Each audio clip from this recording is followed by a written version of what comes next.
एक आदमी अपने बचपन के दिनों को याद कर रहा था। रह रहकर उसे बस अपनी माँ का ख्याल आने लगा। वो जब छोटा था तब जब भी वो घर से बाहर कहीं जाता था तो उसकी माँ कहती थी, बेटा अपना ध्यान रखना। वो छोटा सा बच्चा सोचता था कि इन सिंपल से शब्दों में दो मैसेज छुपे हुए हैं।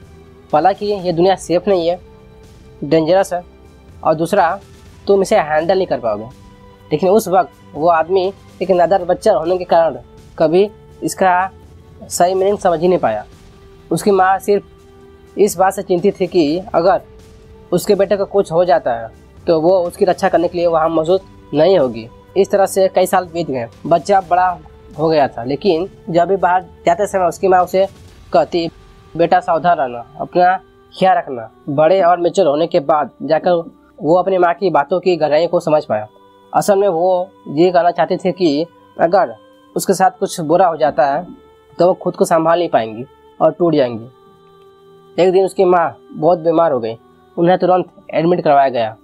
एक मेजर ऑपरेशन के बाद जब वो आदमी अपनी माँ से मिलने गया तो उनके नाक और गले में पाइप लगी हुई थी। वो कुछ देर वहाँ बैठकर अपनी माँ का ख्याल रखता है। तभी उसे याद आता है कि डॉक्टर ने उसे कुछ इम्पोर्टेंट काम करने के लिए कहा था।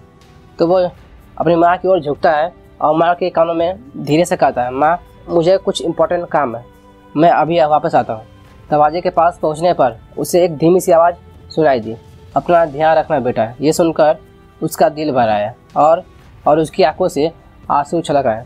वो सोचने लगा कि मैं तो शायद गिन भी नहीं सकता कि इतने सालों में माँ ने ये बात कितनी बार कही है।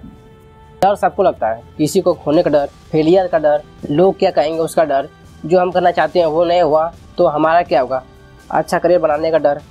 ऐसे बहुत सारे डर हमारे अंदर है और इन्हीं सब डर की वजह से हम अपनी लाइफ में अटके हुए हैं और आगे नहीं बढ़ पा रहे हैं। अगर हम इन सारे डर को सामना करना सीख जाएं तो हम भी अपनी लाइफ में सक्सेसफुल बन पाएंगे और एक खुशहाल ज़िंदगी जी पाएंगे।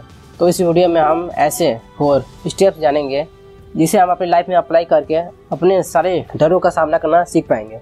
Number 1, what are you afraid of and why.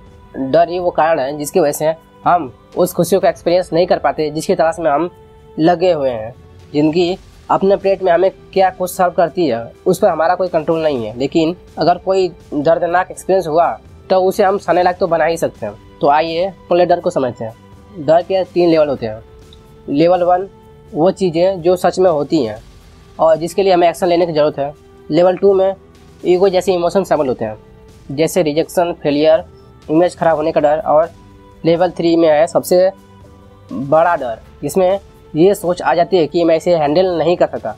आप फ्यूचर के बारे में कोई भविष्यवाणी नहीं कर सकते, इसीलिए आपको कभी भी कोशिश किए बिना ये नहीं करना चाहिए कि मैं इसे हैंडल नहीं कर सकता। खुद पर विश्वास करने से और अपने डर से भागने के बजाय उसका सामना करने से आप किसी भी मुश्किल को पार कर सकते हैं।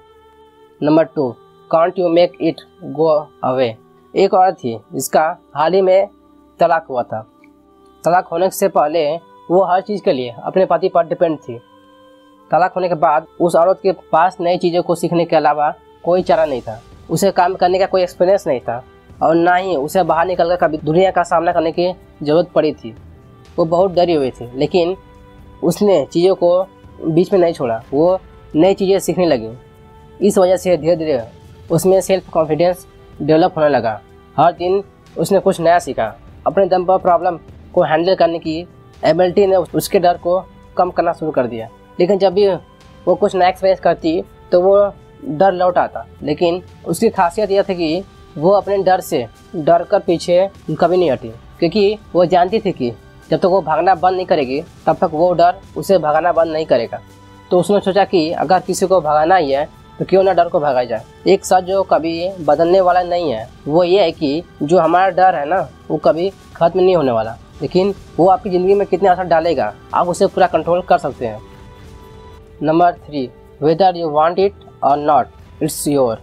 एडवर्ड एक अमीर आदमी था जिसके पास दुनिया की हर चीज़ थी, लेकिन फिर भी हर दिन वो लगातार चिंता में डूबे रहता था। वो इतना परेशान रहने लगा था कि लोगों ने उसे साइकियाट्रिस्ट से मिलने की सलाह दी, लेकिन एडवर्ड ने डॉक्टर के पास जाने से इनकार कर दिया। उसका कहना था कि उसे नहीं बल्कि उसकी ज़िंदगी में जो लोग थे उन्हें बदलने की ज़रूरत थी। वो हमेशा शिकायत करता, काश मेरी वाइफ मुझे ज़्यादा समझती, काश मेरा बात मुझ पर डिपेंड नहीं होता तो मैं बिल्कुल नॉर्मल होता और इतना परेशान नहीं होता। एडवर्ड को यकीन था कि उसे किसी की मदद की जरूरत नहीं है, दूसरे लोग गलत हैं, वो नहीं। एडवर्ड एक ऐसा आदमी का परफेक्ट एग्जाम्पल है, किसी भी चीज की जिम्मेदारी नहीं लेता, वो दूसरों पर दोष देकर खुद को विक्टिम समझता है। हमें से कई लोग बड़ा होना चाहते ही नहीं है, अपने एक्शन के लिए वो हमेशा दूसरों को दोषी देने में लगे रहते हैं, अपनी लाइफ की जिम्मेदारियां खुद नहीं लेते हैं। अपने लाइफ में किसी भी एक्शन और उसके रिजल्ट के लिए आप खुद जिम्मेदार होते हैं। याद रखें कि आप जो भी डिसीजन लेते हैं वो आपका फ्यूचर डिसाइड करता है। जब आप एक विक्टिम की सोच नहीं रखते हैं तब डर आप पर नहीं बल्कि डर पर आप हावी होने लगते हैं।